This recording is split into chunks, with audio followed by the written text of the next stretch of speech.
I recently posted a video review of the new Atlas O-Scale 3-rail Amtrak Genesis P42, and I liked that locomotive so much I went out and bought another one. I think they offered it in 5 paint schemes. The first one I bought was the classic Phase 5 paint scheme that you see most Amtrak Genesis locomotives in today. This one is the Phase 6 with the 50th anniversary markings. And this is an actual locomotive, number 108. It's actually out there on the rails right now. If you search YouTube for it, you'll see plenty of videos of it. And Atlas did a beautiful job on the reproduction. I mean, it has a lot of really fine details if you match it to the prototype that they got right. And before I get into the review proper, I want to just go over 2 quick things. One specific to this locomotive and one as a general rule. For this locomotive, you may notice, if you're a Genesis fan, that it's missing the snowplow.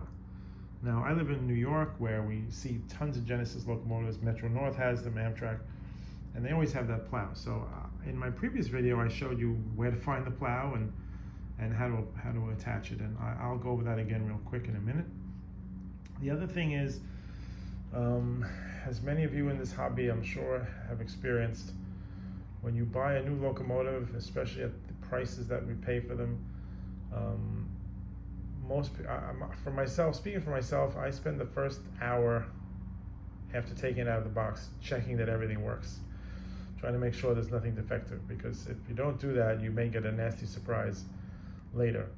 And one of the things I like to do is put the locomotive on the track, shut the sound off, and just run it a little bit, just checking for any kind of unusual sounds, mechanical things that you might not notice if you had the sound up, but might be important, may or may not be important.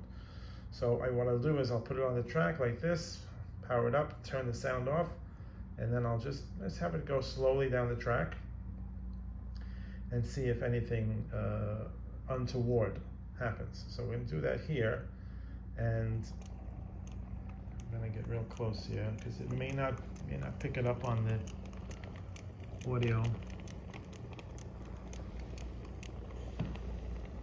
But what we have here is a noticeable clicking sound. Now, that's not the end of the world. I've had that before on numerous locomotives, Lionel Legacy specifically, and that is usually, I mean, there's a lot of possible causes, but in my experience, that's usually a noisy pickup roller. And the fix for that is a couple of drops of oil. Most of the time. So I did have one Alco PA Lionel Legacy that the oil only worked temporarily, and eventually I had to replace the pickup roller, but the Lionel sent me like a whole bag of them for free.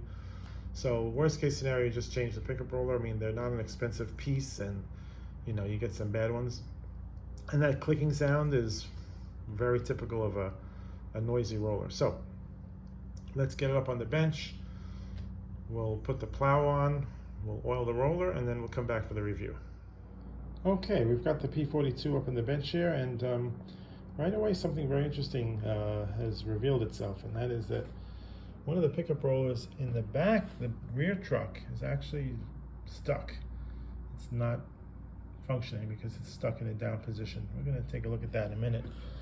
I don't think that's the cause of the clicking sound though, because the clicking sound was definitely coming from the front truck. So we're going to put a little bit of oil on these. First, let's talk about the missing plow. As I showed in my previous video, the plow can be found next to the extra tires in the packaging. And there it is. 2 screws, goes right on here, very simple, and then you have your plow. Another thing I could point out while I'm in here, the sound pots for the sound volume rather, and the smoke are here. So those you can turn the sound and or the smoke all the way off or on full or halfway, whatever you want to do. And once you have DCS control, which I now have because I bought the MTH DCS Explorer. Previous I was running the other engine on conventional. It ran great, by the way. But once you have some DCS control, you don't need these anymore because you have sound and smoke control on the app. So basically, let's take a look at the plow and put that on. Okay, so here's the plow. 2 screws. Attaches right here. The other way around. I'm having to hold the camera while I do this, so I'm not going to actually get this done on camera, but line up the holes, get your screwdriver with your magnetized screwdriver, tighten it up, not too tight, and you're in business. In the meantime, I managed to get the other roller to pop back into life, so that's in good shape. And the last thing I'm going to do is I'm going to get some of this Bachmann Easy Lube, which has a needle nose applicator, allows you to express exactly 1 drop at a time. I'm going to put exactly 1 drop on either side of each of these front rollers. I'm pretty sure one of these characters is making the noise. So let me do all that, we'll get it back on the track, and we'll see how it works out. Okay, so a few highlights before I get this thing running. As with the first Atlas P42 I bought, I would give it an A+. Very pleased. If I had to pick out my two favorite things, one would be the paint scheme, which is extremely well done and prototypical. You can get lots of views of this actual engine, Amtrak 108, on YouTube, and you'll even notice that on the actual engine, the leading set of vents on the right side of the engine are painted blue in the paint scheme, and on the other side, that leading set of vents is silver. And that is, I can't show that here, but that is reproduced exactly. And that's something that would be easy to miss, you know, if you're just painting the thing blue. But yeah, they have the left side vents are painted silver. And I mean, I can't find anything on this engine that doesn't look exactly like the real thing. And I've seen tons of videos of it. Second thing I like about it, and that's the most important thing, you take it out of the box, you put it on the track, and everything works. You know, the little glitch with the clicking and the roller pin aside, that's nothing. That's, you know, that's not, in this day and age with O-scale engines, I don't consider that even a problem. You know, I've had some really rough experiences with very expensive engines that cost actually twice as much as this one. Right out of the box, multiple failures. And basically the last 4 Lionel Legacy diesels I bought had to go back with major issues right out of the box. Like, you can't even run them for a little while before they, you know. Now, once they're fixed, they're fantastic. And I would say Lionel's sound sets are better than MTH Atlas. I would give them credit for that. And also, you know, if you get it in good condition, the paint jobs, I mean, there's nothing wrong with the Lionel product once you get it working. But what I'm so excited about with Atlas, and why I bought a second one right away, is I haven't had the experience of buying an expensive O-scale engine, putting them on the track, and everything works. I haven't had that experience in about 6 years. So I had it last month with the 175, and now I had it again with the 108. Number one feature by far is that it just works, and that's all you expect. I mean, especially at the prices that we pay for these things. So I don't mean to be gushing, but that's what I love about it. And I think that's it. I think that says it all.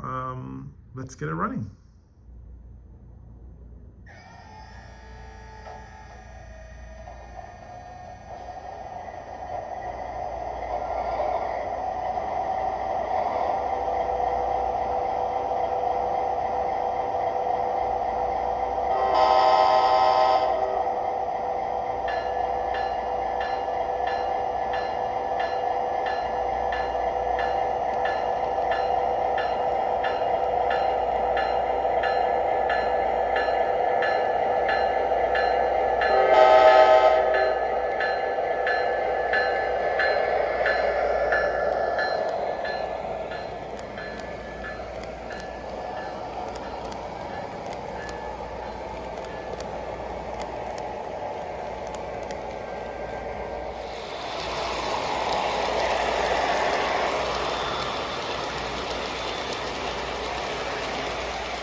This stop is Latrobe.